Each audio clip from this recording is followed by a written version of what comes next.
What's up, Wolverines? My name's Adrian Carmona, and welcome back to another episode of Coach's Corner. Rejoining us is varsity football head coach Don Cheney Sr. Welcome back to the show, Don. Good morning. Glad to be here. All right, so let's just get straight right into this, Coach. This past game, it was a tough loss. This is a really good team that you guys played. Yes. Very young team as well. So looking back at the film, you in the sidelines have a better view of basically anyone. So when you look at the game, what are some things that you felt like could have been improved upon? Do you think it was a lack of communication, execution? What did you see? I think it was a mixture, but more than anything, we were prepared. We came out, and you can't turn the ball over, not against a good team like that. You just can't do it. Can't turn the ball over like that and expect a win on a good team, a good solid team. So I think that's what killed us in the beginning, and we kind of fell behind and struggled and put us in bad situations. So that happened. I mean, the first drive, you guys kind of held your ground. They got into the red zone pretty quickly, and you're able to hold them to 0 points. Right. Does that kind of give you guys a little bit of confidence moving forward? Well, yeah, the momentum was there. We just, like I said, once the defense held and you get guys in 3 and out and they're back on the field, inexperience takes over, unfamiliar territory situations, all play a part in it. And we just we didn't take care of business the way we should have, and it cost us. Yeah, a young team like this playing a really good team with 5-star recruits such as Gulliver can be tough. So once again, we saw both young quarterbacks, Andres Miares and Alberto Mendoza play. Right. Both made some pretty good throws. Absolutely. So last week you talked about how one of them could take the starting job and just run with it, or you want to play both of them in the game. So after this game, tough opponent, you saw both of them, how they can perform. Do you still think that you want to play both of them in the same game, or do you think that one of them can still take the job? Well, right now, currently, we're still in that mesh with playing both of them. Yeah. And actually, I think Alberto is going to get the start this week, not because one outplayed the other, but just the way Coach Potts is mixing it up with both of them, looking for momentum, looking for guys to. We're trying to develop them. So at this point in time, it's just still a mixture of both. One hasn't outplayed the other in that kind of magnitude where we can just say, hey, you're the guy. So we're kind of just going to develop both of them at this point. Still kind of a feeling process, right? Right, absolutely. Of course. One of the players that a lot of people really have exciting about is Amani Alexander again. Right. We saw him, he had 8 rushes, 42 yards, 5.3 per carry, and 2 catches for 44 yards. So we also saw him be involved in the pass game too. Right.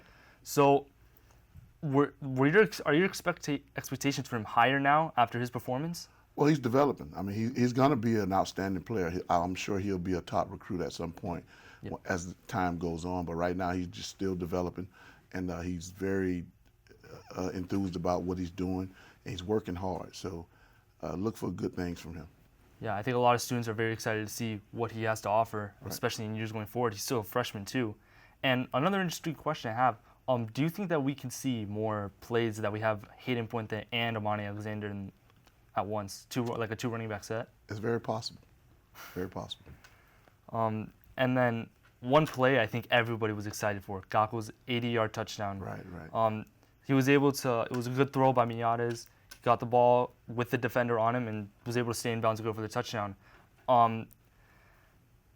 As a quarterback, as a young freshman quarterback, how important is it to have that guy like Gako who can grab the ball, the defender, can trust him with those one-on-one matchups? How important do you think that is to them? Well, I think it's a special thing to have a very explosive player on any offense, on any team. And we're fortunate enough to have Carlos in that position. And he gives our offense and the coaches energy. Like we really trust and believe in his ability to get the job done. He's a fearless guy that works extremely hard. And I expect him to make plays like that because he do it day in and day out in practice. Even when we were still losing, Gako's 80-yard touchdown, gave them some life. Got the fans really excited there too. Right. So it's just a little bit more confidence going forward. So tomorrow night at 7, you guys play Somerset. Right. So how are you guys looking to bounce back from an ugly loss like this? Well, it's always difficult because sometimes guys have that uncertainty in their head, like, can I do it? am I doing well? You know, the uncertainty part. But I think more than anything, it's just the way we prepare them in practice. We've moved on from that loss from Gulliver.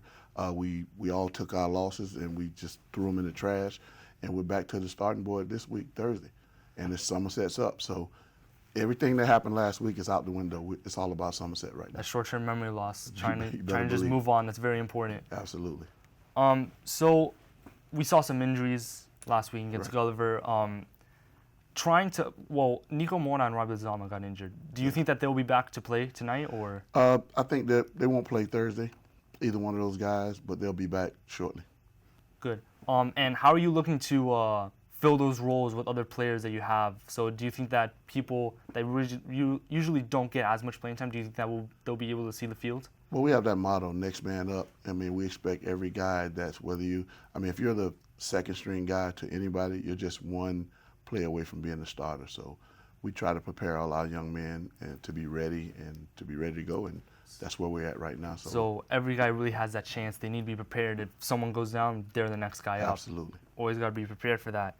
So just in general, we've seen 2 straight home games now. Right. And unfortunately, due to COVID, students really are not allowed to be in the stands. It's more of the family that's allowed in. How different do you think the energy and the environment is compared to when we did have students, especially seniors, cheering on the team, to now just family members?